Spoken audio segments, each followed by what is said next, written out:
नमस्कार. आज 7व्या दिवसाचे गणपती बाप्पाचे विसर्जन आहे. त्याचप्रमाणे गौरीचे पण आज विसर्जन केले जाते. गणपती बाप्पावर गौरी पण आणल्या जातात विसर्जनासाठी 7व्या दिवशी. त्यापूर्वी प्रथेनुसार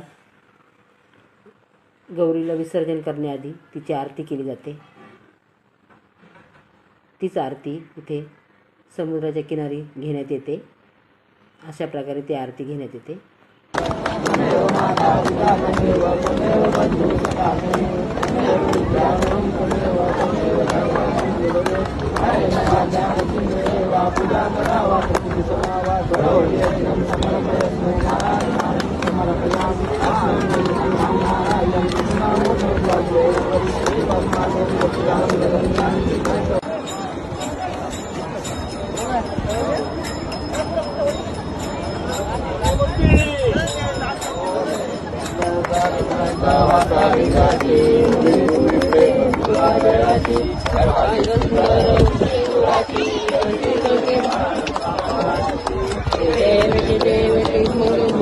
दर्शन प्रेमान जय जय जय